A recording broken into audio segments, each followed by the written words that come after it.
Bismillahirrahmanirrahim. Assalamualaikum warahmatullahi taala wabarakatuh. Bismillah walhamdulillah wassalatu wassalamu ala Rasulillah wa ala alihi wa sahbihi wa man wala. Summa amma ba'd.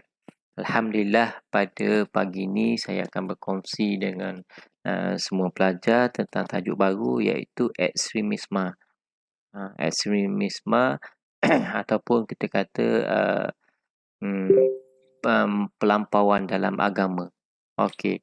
Jadi untuk tajuk kita kali ini, kita adalah rentetan dari apa yang kita belajar sebelum ni, iaitu modernisme dan juga mazhab-mazhab yang melampau dalam Islam. Okey, jadi sebelum kita pergi lebih lanjut, terlebih dahulu kita tahu apa definisi ekstremis agama. Ekstremis ni gulu, iaitu pelampau dalam agama. Dia ekstremis, dia tak wujud dalam agama saja, dalam semua benda. Sedangkan Islam ni ajar kita supaya sederhana. Nabi SAW sebut khairul umur awsatuha, sebaik-baik perkara adalah yang pertengahan, yang sederhana.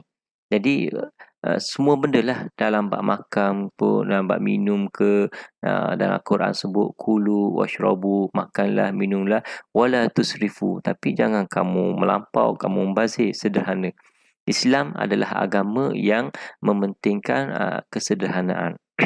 Jadi ekstremis ni dia ada dua. Ada yang berbentuk keganasan, ada yang tak berbentuk keganasan. Contohnya melampau dalam akhlak, dalam berpakaian, dalam berinteraksi, gerakan pro LGBT. Jadi contoh ekstremis yang tak berbentuk keganasan. Yang ganas macam golongan ISIS, ISIL, Jemaah Islamiyah, golongan-golongan yang yang wujud masa ni lah, yang membuat peperangan semua tu. Jadi Dr. Yusuf Al-Qaradawi dia kata ekstremisme dalam agama ialah suatu sikap dan perilaku yang tidak selari dengan watak manusia, sehingga dia tidak akan mampu dilaksanakan. Jadi sesuatu yang bertentangan dengan watak ataupun fitrah manusia, tu adalah kita kata ya ekstremis lah tu. Jadi manusia ni fitrah dia macam mana? Dari sudut nama perkataan manusia tu diambil daripada bahasa Arab, iaitu insan ataupun insian. Jadi insan dalam bahasa Arab ni ada 3 maksud. Yang pertama, maksud dia lupa. Fitrah manusia kita ni selalu lupa. Yang kedua, maksud dia adalah menampakkan. Insan ni, manusia ni dia suka menampakkan diri dia. Jadi tu sifat yang kedua. Dan yang ketiga adalah jinak. Nisyan ataupun nasa ni juga bermaksud dia jinak. Manusia ni adalah manusia yang baik, yang tidak keras. Jadi fitrah manusia itu bertentangan kalau ada sifat ekstremis. Jadi okey, sejarah pula. Macam mana boleh timbulnya ekstremis dalam agama ni? Bila startnya? Zaman Nabi SAW, benda tu tak tampak lagi lah. Sebab semua orang ikut apa-apa yang Nabi SAW sebut. Mereka tak lawan. Kalau ada perkara-perkara yang bermasalah, turun terus wahyu. Wahyu tegur Nabi ke, tegur sahabat ke, tegur kafir Quraisy ke. Jadi boleh menjawab. Dia berlaku pada zaman Saidina Ali dan juga Muawiyah. Sebab selepas kematian Saidina Osman, berlaku isu yang besar. Sebab apa jadi berlaku isu pada zaman Saidina Osman? Sebab Saidina Osman ni orang yang sangat baik. Orang yang sangat juruh lah, kata tak. Tapi ada pandangan yang kata zaman Saidina Osman ni jawatan-jawatan utama diberikan kepada anak beranak, pada keluarga. Nepotism ke apa orang kata. Jadi bila jawatan-jawatan kepada keluarga, banyaklah pembesar-pembesar yang sebelum ni kena pecat. Contohnya pembesar yang dilantik pada zaman Saidina Umar. Jadi satu dah jadi konflik. Kemudian sampai macam ada satu surat, orang beritahu yang Saidina Osman yang hantar surat supaya jatuhkan pemimpin-pemimpin sebelum ni yang ada di Mesir. Mesir ni di bawah jajahan Saidina Osman lah masa tu. Jadi lepas tu suruh seksa, suruh hukum orang-orang lain. Jadi Saidina Osman menafikan surat tu, tapi macam ada fitnah lah, fitnah jalan belakang untuk menjatuhkan dia. Kemudian dalam 500 orang mari duduk ke kawasan rumah dia, kepung kawasan rumah, dan akhirnya Saidina Osman mati. Jadi Muawiyah ni pula adalah anak beranak kepada Saidina Osman. Dia nak tuntut keadilan supaya Saidina Ali yang dilantik menjadi khalifah selepas itu tuntut bela dan hukum semua orang yang terbabit dalam pembunuhan Saidina Osman. Saidina Ali pula dia nak selesaikan masalah yang lain dulu. Jadi urusan-urusan pembunuhan tu dia macam seolah macam dilambatkan. Jadi tak puas hati. Maka berlakulah perang yang pertama, Perang Jamal. Perang Jamal ni lebih kurang 10,000 orang meninggal dalam kalangan sahabat dan bergaduh. Kemudian ada lagi isu lain iaitu Perang Siffin. Dalam Perang Siffin ni lah kemudiannya ada peristiwa tahkim. Peristiwa tahkim ni maksudnya peristiwa nak selesaikan masalah antara Saidina Ali dengan Saidina Muawiyah. Banyak sangat berperang di kalangan sahabat ni, sehingga kan sahabat yang lain yang duduk zaman Nabi tu yang tak puas hati dengan peperangan ni lari. Ada yang sokong Saidina Ali, ada yang sokong Saidina Muawiyah. Ada yang tak dapat terima hakikat tengok sahabat bergaduh, mereka lari hujung negeri, hujung lari negara lain, tak ambuh tengok sahabat-sahabat ni berperang. Jadi dalam peristiwa tahkim ni diberikan pada orang lain, pada wakil-wakil untuk selesaikan perselisihan. Jadi Saidina Muawiyah yang pertama dia lantik Amr bin As, seorang yang hebat lah. Kalau kita ingat dulu masa peristiwa Nabi SAW nak masuk ke dalam kota Mekah ditahan, kemudian jurucakap yang bukan Islam masa itu adalah Amr bin As. Dia memang jadi jurucakap dia antara orang yang hebat lah. Jadi jurucakap untuk Muawiyah adalah Amr bin As. Kemudian bagi Sayyidina Ali pula dilantik Abu Musa al-Ash'ari. Abu Musa al-Ash'ari. Maka mereka dua orang ni pun berbincang lah macam mana nak selesaikan masalah ni, peperangan di antara sahabat-sahabat yang hebat ni. Jadi mereka pun buat macam persetujuan, dua-dua orang tolak. Sayyidina Ali tolak jadi khalifah. Lepas Sayyidina Ali tolak jadi khalifah, Muawiyah pun akan tolak juga, tak mahu terima khalifah ni. Jadi macam nak berbaik-baik semulalah. Jadi bila sampai masa Sayyidina Ali letak jawatan, okey, semua orang bersetujulah Sayyidina Ali letak jawatan. Kemudian tunggu pula giliran Muawiyah nak umumkan dia tak mahu terlibat juga dalam perebutan kuasa semua ni. Tapi Amr bin As tak buat gitu. Amr bin As dia angkat Quran dan dia bai'ah, dia lantik pula Muawiyah jadi khalifah. Jadi yang terimalah, yang tak puas hati pun dia kata ni adalah benda yang silap. Sepatutnya perjanjian kita lain. Jadi bila dah jadi begitu, jadilah huru-hara, jadilah bergaduh. Jadi pula beberapa puak yang tak setuju dengan perbuatan Sayyidina Ali tolak khalifah tadi. Jadi yang tak setuju dengan perbuatan Sayyidina Ali yang tolak khalifah tadi, mereka jadi khawarij. Mereka terkeluar jadi khawarij, memang orang yang ganas jugalah. Kemudian pahaman yang menyimpang, yang bunuh sahabat-sahabat yang lain banyak juga. Kemudian ada yang jadi pengikut Sayyidina Ali, jadi Syiah. Jadi begitulah Muawiyah ni dapat jawatan, kemudian berterusanglah jawatan Muawiyah tu sehinggalah Bani Abbasiyah naik. Okey. Seterusnya peristiwa Mihnah. Peristiwa Mihnah ni pada zaman Abbasiyah dia Khalifah Al-Ma'mun. Khalifah Al-Ma'mun dia nak ada satu fahaman yang rasmi yang jadi macam kita mazhab Syafi'i, jadi mazhab di Malaysia ataupun di Terengganu ke apalah. Jadi dia nak satu fahaman ni yang dapat menyatukan fahaman-fahaman yang ada pada masa tu. Jadi dia lantik jadi fahaman tu adalah Mu'tazilah. Jadi asalnya tujuannya untuk mencari persamaan. Lama-lama mereka nak suruh orang lain supaya terima semua yang ada dalam Mu'tazilah ni. Asal-asal peristiwa Mihnah ni dia nak supaya orang iktiraf yang Al-Quran tu adalah makhluk. Kita Ahli Sunnah wal Jamaah pegang Al-Quran tu adalah kalam Allah, bukannya makhluk. Makhluk tu baru. Kalau Allah tu memang yang lama. Jadi mereka nak suruh iktiraf benda tu. Jadi tak boleh lah sebab benda tu bertentangan dengan akidah kita. Jadi ramailah ulama'-ulama' yang diseksa. Uh, Bila ramai ulama'-ulama' yang seksa ni, yang paling terkenal kita dengar dalam sejarah adalah Allahumma salli ala Muhammad, Ahmad bin Hanbal. Mazhab Hanbali tu. Dialah antara orang yang banyak diseksa masuk dalam penjara. Okey, kemudian kita teruskan dengan konsep ataupun fahaman ajaran ekstremis. Munculnya ekstremis ni kerana dendam dalam hati mereka yang mahukan Islam itu hancur, sehingga menimbulkan perlawanan Islam pada bangsa barat dan muncullah Islam sebagai agama yang radikal. Tu. Jadi sebenarnya timbul juga ekstremis ni sebab satu nak rosakkan Islam. Yang kedua, sebab mereka ni tak faham tentang ajaran Islam dengan sempurna. Mereka belajar separuh-separuh. Contoh paling mudah lah, Taliban. Taliban ni kita kata memang ekstrim lah. Taliban asal perkataan Taliban, pelajar. Mereka ni penuntut-penuntut madrasah yang belajar tak habis. Jadi bila belajar tak habis, mereka akan jadi keras lah.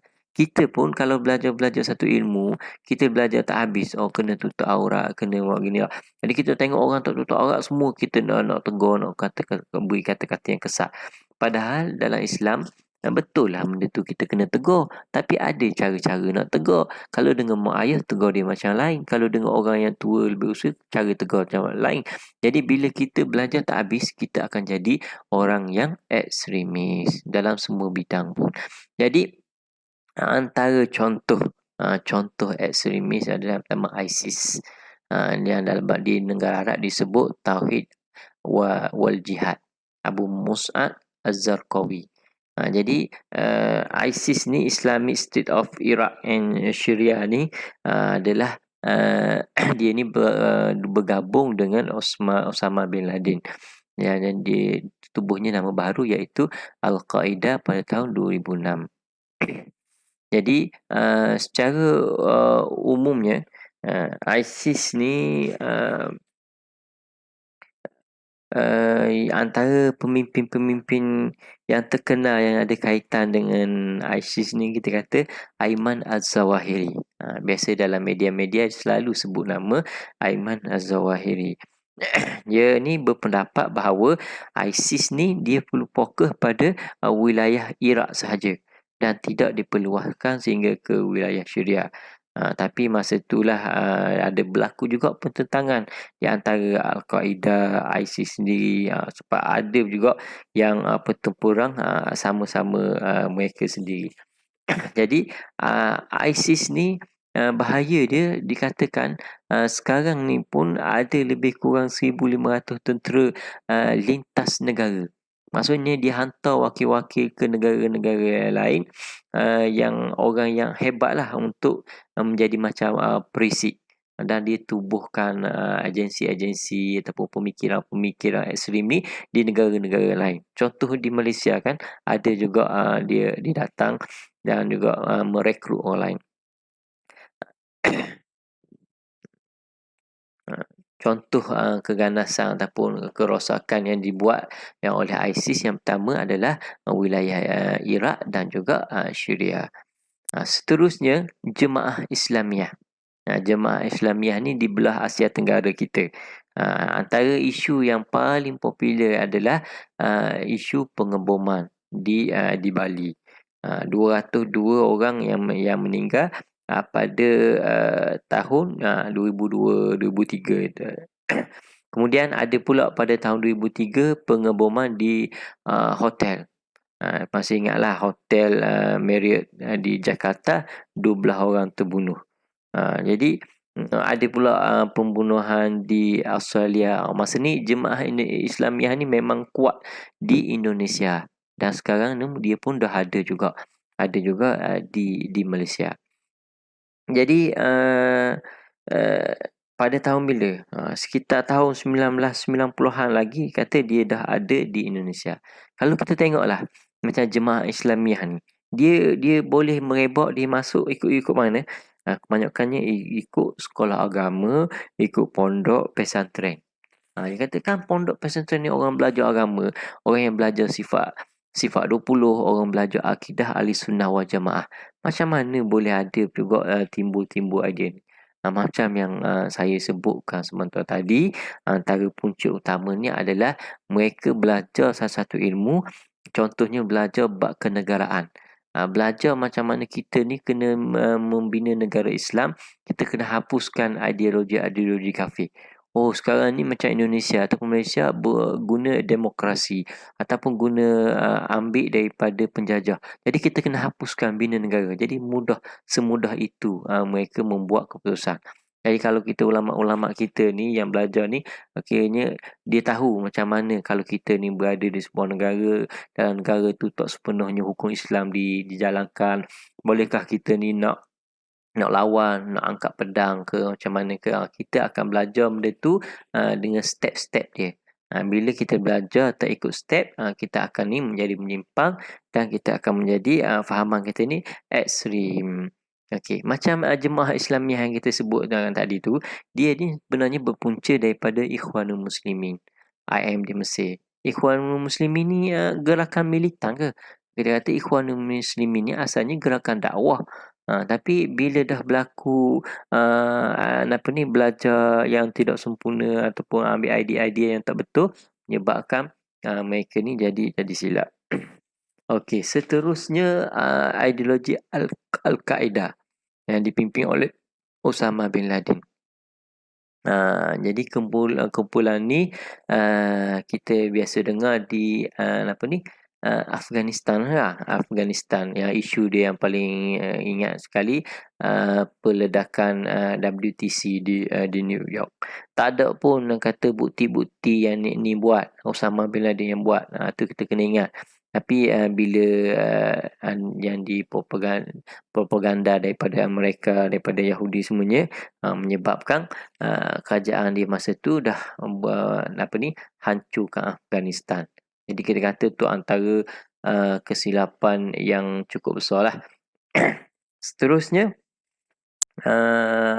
selain Al-Qaeda, Daesh.